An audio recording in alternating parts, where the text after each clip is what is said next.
Hello and welcome to Pickleball Therapy, the podcast dedicated to pickleball improvement. This is your Thanksgiving week 2025 episode of the podcast. We're going to actually go through a thankfulness practice in this episode. I'm going to walk you through some general concepts of areas to be thankful for. I think it'll be really helpful just for you and your relationship with this beautiful sport. And then at the end, in the riff, I'll share with you a couple more areas of thankfulness that apply to me personally, just to share them with you at the end of the podcast. Before we dive into the podcast, a couple of housekeeping notes. If you've been following the book at all, you know that we published the book. Everything's cool. There was a little bit of an issue with the Kindle file that was uploaded. You know, there was just some formatting and things like that. These things are, expected. And if you listen to the podcast, it's just part of life, part of how we, you do the best you can in every part of everything that we do. And sometimes these things happen. So we're working through that right now. The print copy of the book is ready to go, but we're working through some of the Kindle pieces, and those will be hopefully sorted out in the next few days. So if you did order a Kindle, we're going to solve that for you. If you got a PDF of it through the pre-sale on the website, you're going to be getting a notification from us as soon as the Kindle's ready. We're going to be basically sending you a Kindle. If you have a minute to review the book in Amazon, it really helps us, guys and gals. It's one of the challenges in our very noisy ecosystem that we live in nowadays. The internet and all the online stuff is awesome because it allows us to have these kind of connections that we maybe otherwise wouldn't be able to have. But at the same time, it can be overwhelming, right? There's just a lot of stuff out there. And so, one of the things that the way all these platforms are built, they're basically built on algorithms that some of it is interactions, some of it's reviews and things like that. The other thing is the review also helps a player who maybe they don't know who we are. They don't have any idea about this podcast. They don't have any idea about us as coaches. So they have no way of knowing whether they should buy the book, trust the book, and things like that. So a review helps. And feel free to review it however you like. And frankly, if you didn't like the book or don't like the ideas in the book, share that too, because we don't want players read the book if they shouldn't. So review really helps. Again, other players connect with the information. And then one other quick note of housekeeping is that we do have some spots left in our camps here in Tampa and also in Arizona. So if you want to check those out, go to pickleball.com and click on camps. All right, let's dive into the thankfulness practice that we're going to go through. I think it's an appropriate thing to do given that we're in the Thanksgiving time frame. So I will say the first thing that I think we should be thankful for is simply be thankful for having this sport, for being able to engage with the sport of pickleball. Think of all the benefits that it gives us, social benefits, health benefits, getting out of the house benefits, mental health benefits. It's just such a powerful salve, if you will, in our lives. It gives us that third space that we crave as humans. This connection with other individuals around an activity that is healthy and good for you. So just thankful for the sport. Period. Just the sport itself. And as we think about the thankfulness for the sport, one thing I think that is worth considering is either someone who you knew introduced you to pickleball, that's awesome. You should thank them. Or you discovered it. Maybe you discovered it on your own. A flyer or something came across, or you asked a question about, that weird sport that they were playing at the club or at the facility that you're at.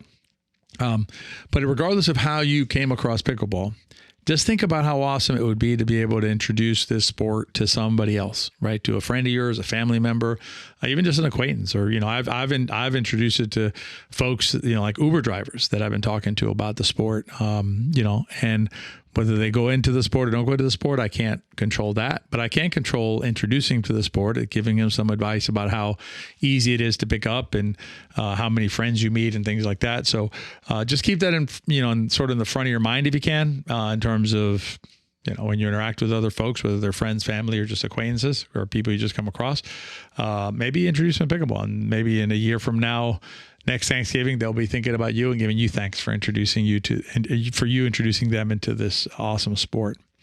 I think it's important to be thankful for each one of the little pieces that go into our ability to play this sport. One that I think gets overlooked a lot is facilities. I was having a conversation today. I was at the courts.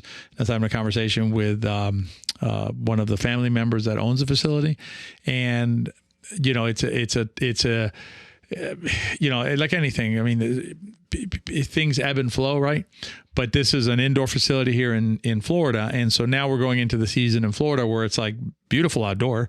And so like it's understandable that a player would say, you know what, I'm going to go play outdoor. We have some facilities here that don't charge anything to play outdoor. So, and you do have to pay to play indoor because, there's costs associated with the facility. But don't lose sight of the fact that if you want that facility to survive, factor that into your decision making, because it's not like they don't have expenses during the winter and they can just close up their shop and then reopen for you when it gets hot outdoor. Give that some thought as you think through your planning, so supporting these kind of facilities that are there for you when you want to play pickleball is just an important bigger picture thinking about your ability to engage with the sport. But for our thankfulness practice, it would be just being thankful for the folks who are instrumental in these facilities or these courts being built, because it's not like a magic thing where they just appear out of the, just come out of the ground and all of a sudden you have a pickleball court. Someone actually has to put them in for us to be able to play this sport. So I'm thankful for that. And then I think we should be thankful for, our friends, right? Those other players who allow us to play this sport. This is a group sport. More often than not, you're probably playing doubles. So it's a team sport, you and a partner against two other players. And it's not something that you can do on your own.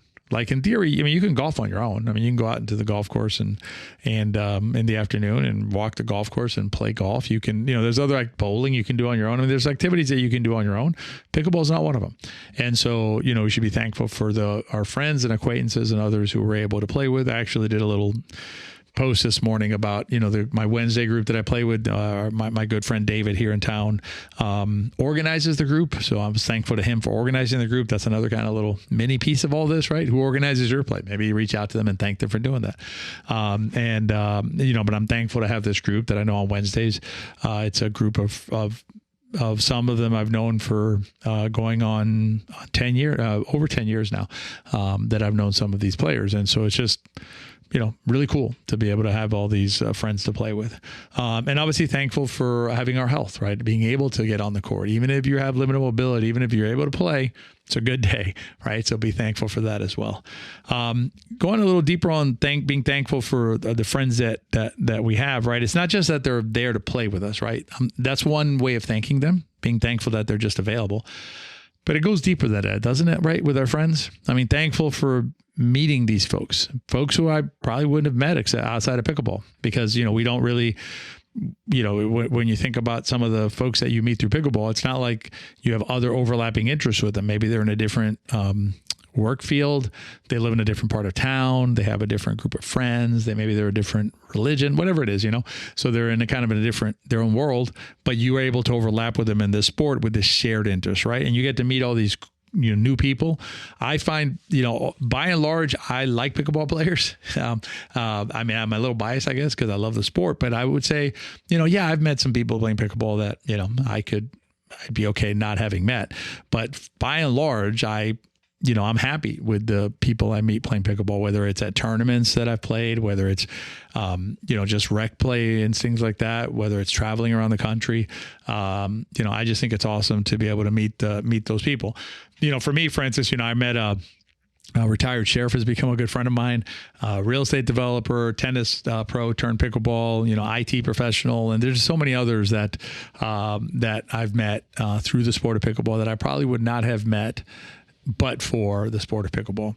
And I'm thankful for that. And then, I've had the opportunity to meet players from all around the world. And, it's your choice how you engage with the sport, but there is a universe or a model in which you can meet players from anywhere, other cities, other states, other countries, if you want to. So that's something to think about, which leads me to the next one that I'm thankful for, and perhaps some of you as well, which is thankful for the travel opportunities that pickleball has provided. I know that some of you, for instance, travel to come to our or other coaches pickleball camps, right? That's a way of interacting with your life where pickleball it plays a role in how you live it. For instance, Jill and I, a few years ago, we would RV in the summers, and we would RV based on pickleball. I'm not 100% of the time, but I would say probably a good 60, 70% of the time we were going from one tournament to another tournament or to an event or something like that. And so it gave us an opportunity to travel with kind of like a purpose, if you will, right? We're actually going there to do something.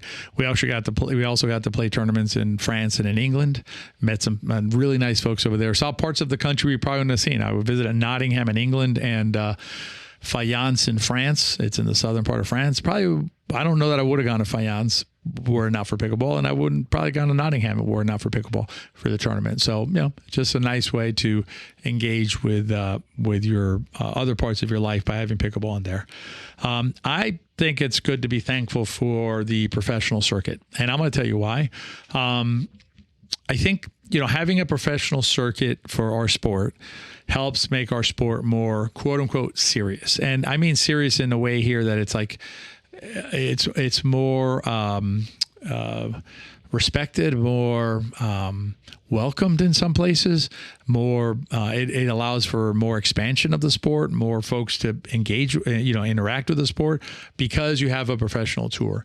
The other thing that's, I think, really cool, and I love this a lot being a coach, is it lets us learn from these amazing athletes. Right. I mean, if you follow any of the other things that we do, you'll know that, I often use my interactions at the pro level to develop a lot of the concepts that we use in our coaching. And so, if it weren't for the pro circuit, we wouldn't be able to do that. So, I'm thankful for that, and hopefully you're thankful for that as well.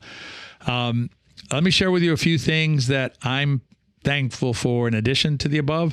And just before I do that, I mean, I'm not trying to be exhaustive with this list. There may be other things that you're thankful for. I think it's good to take a moment to think about it. If you have a minute, why not reach out to whomever you're thankful to. Could be the facility administrator at the local county center, the YMCA, club, wherever you play. Could be the friend that introduced you to pickleball. It could be your friends who you play with on a regular basis. It can be your friend who helped you maybe navigate the sport this last year in a way that, maybe, I know that this happens where, players sometimes get frustrated with the sport and decide that maybe they're going to leave the sport, and they'll have somebody talk them off the wall, if you will. So there's a lot of other things you can be thankful for. So give some thought to that and perhaps take a moment and reach out to them. So for me, I'm thankful for all the above, but I'm also thankful to my team here at Better Pickleball. Right? I mean, I love what I do. I love coaching. I love being able to help pickleball players become more knowledgeable pickleball players. I love explaining the sport as best I can. And the only way that I can really do that in a form that is amplified the way that we're able to is by having a team around us. Obviously, CJ Johnson, my co-head coach over at Better Pickleball, is instrumental in this process. So I'm thankful to CJ for all the hard work. I mean, she works harder than probably anybody that I know, and is passionate about this project that we have. So thankful to CJ. I'm also thankful to everybody on the team, to Kylene, to Jennifer, to Terry, to Emily, to Dan, to Vince, to Jenny, Patty, Sid, Suraj, Mercy, Kelly, and Calais. There's two different Kellys, Jeff and Lynn. So I had to write them down because there's a bunch of them and I don't want to forget anybody. And I also, frankly, get to work with my son, Andrew. He's actually the responsible for editing and publishing the episodes of the podcast each week, including this one that you're listening to right now. So really thankful to everybody on the team for what you bring to the Better Pickleball team and to helping us accomplish our mission, which is to help pickleball players all over the place. And then, last but definitely not least, I'm thankful to you. Right. I'm thankful to you, you as a listener to this podcast. I started this podcast in 2020 and I was clear at the beginning, I think it was 2020, but I was clear at the beginning that the podcast was for me, right? That the podcast was, I was doing this podcast to help myself along my mental journey. And I think I said it a couple of times where I'm like, I hope you listen. I hope you enjoy it, but it's really for me. So, welcome to be a part of it. It's more since then, I think. I still do it. I still enjoy a lot I still learn a lot myself, right? I'm not suggesting that I've like reached some sort of yogi pinnacle out there and I don't need this kind of work anymore. I do. But it's morphed into where it's a bigger part of this is the impact that it has on you, right, as the listener. So I appreciate you trusting in the podcast and listening to the podcast. I'm also thankful to our students and anybody who wants to learn about pickleball who we're able to interact with, whether it's a player who works with us on a full-time and semi-full-time basis through our direct coaching program, our pickleball system course, our academy courses, any kind of, our camps. We love coaching. I refer to them as coaching interactions. Some coaching interactions are very personal and you get to know the players really well. Other coaching interactions are more indirect, like players who watch our YouTube videos or come in and receive a strategy guide or something like that from our website. Again, I'm thankful for all of those experiences, with the hope that one day be able to coach as many of you as possible, as closely as we can, given the constraints of being a human being. So, and I want to say, I wrote this out because I want to say it clearly is but whether we've met in person already, or not yet, I consider all of you to be a part of my tribe. And I hope that you consider me to be a part of your tribe. So this is not a New Year's episode, even though it's sounding like one, but I thought Thanksgiving was a really good time to do this. But I'm going to take this opportunity to hope that I get to meet more of you in the future than I have in the past, and perhaps even get to coach you along your pickleball journey. I hope you are enjoying an amazing Thanksgiving weekend, and I will see you on the next episode of Pickleball Therapy. Be well.